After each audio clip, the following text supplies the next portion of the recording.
Mahimuto kinatong tanan.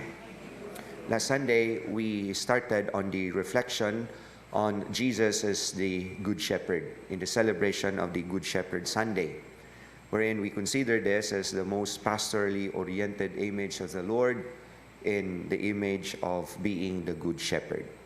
However, in today's Gospel, we continue with that reflection, wherein there is a contrast for those people who refuse to believe and those who believe, and they are called the sheep of the Good Shepherd.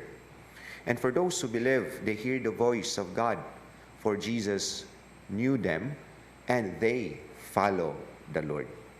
And this is exactly a very important reflection of our relationship, the relationship between the Good Shepherd and us, the sheep or the sheepfold. First, hearing the voice of the Good Shepherd.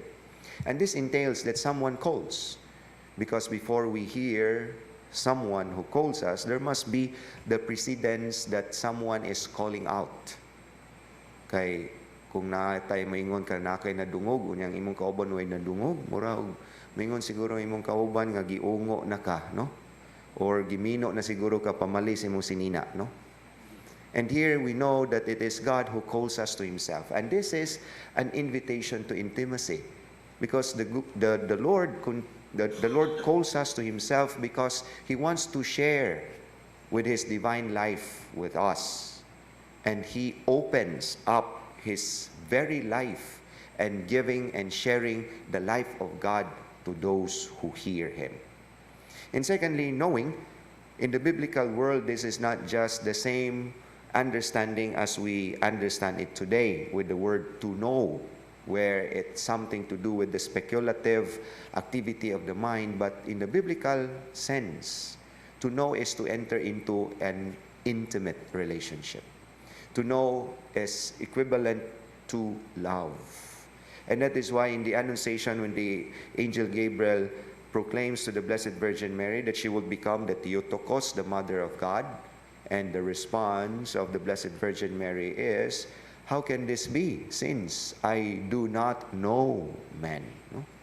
Kung nato ning sabton sa pamaagi nga ato ang pagsabot karon, makaingon siguro ta kaluoy sa Bulang Birhen Maria wagi silingan nga lalaki, no? But what does it mean is to know is to enter into a relationship, intimate, personal, or to love. And here, if we hear the voice of the Lord, then we are disposed to love Him, because it is the initiative of God to enter into a relationship with us. And it is not us. We are only responding to the initiative of the Good Shepherd of calling us to Himself, of opening His life for us so that we may enter into a fellowship with Him. And the last one is our response, because the first and the second are all but the initiatives of the Good Shepherd. After we hear the voice of the Good Shepherd, after we dispose our lives into a relationship with God, then there is no other way after that is to follow the Good Shepherd. And it is always Jesus who leads the way. Uman mingon ang Ginoo pag una ngadto kay kung masaag ka, masaag tang duha, no? Dili na ingon nga nay moingon nimo at samanta dritso or liko, dritso liko, no? But this is always that Jesus leads the way and we are only following Him.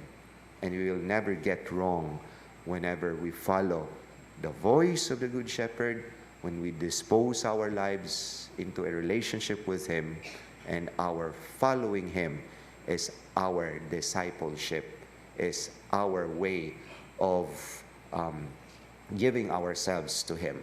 And it is also our testimony on how much we love the Good Shepherd. Amen.